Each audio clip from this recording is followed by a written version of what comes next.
جب ایک قوم یہ فیصلہ کرے، اور جی دیکھیں عمران خان نے وہ دیکھیں کیا کہہ دیا، وہ روس چلا گیا جی، امریکہ ناراض ہو گیا. اچھا جی اس نے نریندر مودی کو کہہ دیا کہ وہ ہٹلر سے انسپائرڈ ہے، دیکھیں انڈیا کو ناراض کر دیا. وہ کشمیریوں کے لیے کھڑا ہو گیا، دیکھیں جی وہ کیا کر دیا.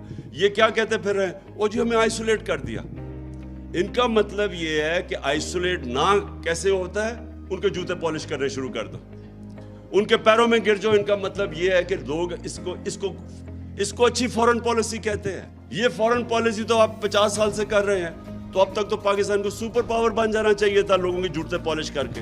کبھی سنا ہے کسی قوم نے جا کے اپنے کسی اور کی جنگ میں 80,000 اپنے لوگ قربان کر دیے؟ کوئی دنیا میں اس کی مثال ہے؟ یہ ان کے 3,000 سے کم لوگ مرتے ہیں، آپ کے 80,000 لوگ مر جاتے ہیں. اور کوئی شکریہ تک نہیں کرتا، بلکہ ہمیں ذمہ دار ٹھہرا دیتا ہے کہ جو افغانستان میں ان کا فیلئر ہوا. اور میں جب یہ کہتا ہوں کہ پاکستان نے تو تمہارے لیے قربانیاں دی ہیں، اور مجھے آگے سے کہہ رہے جی یہ نہ کہو امریکی ناراض ہو جائیں گے.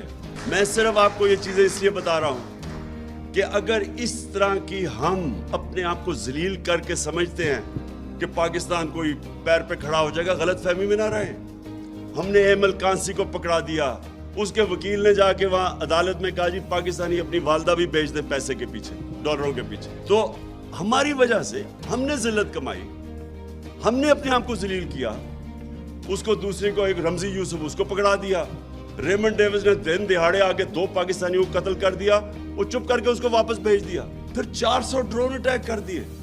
کبھی ہوا ہی نہیں کہ دنیا کی تاریخ میں کہ آپ ان کی جنگ لڑے ہیں، وہ آپ کے اوپر ہی ڈرون اٹیک کر رہے ہیں. اس کی کوئی مثال نہیں ہے. اس سے اگر ہم نے یہ جوتے پالش کیے اتنی شیملیسلی اپنے آپ کو ذلیل کر کے، کیا اس سے کوئی فائدہ ہوا پاکستان کو؟ آج گرے ہوئے پیروں میں. اس طرح کبھی قوم نہیں بنتی، کبھی آج تک دنیا کی تاریخ میں قوم نہیں بنی.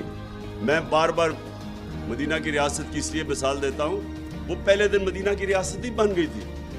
انہوں نے جدوجہد کی تھی، انہوں نے مل کے کمیونٹی نے 2 جنگوں کے اندر، جنگ احد اور خندق کے اندر، تو امہ کو خطرہ تھا کہ وہ بچیں گے بھی یا نہیں. فاقے کیے انہوں نے جب انہوں نے سیج کی ہوئی تھی مدینہ کی.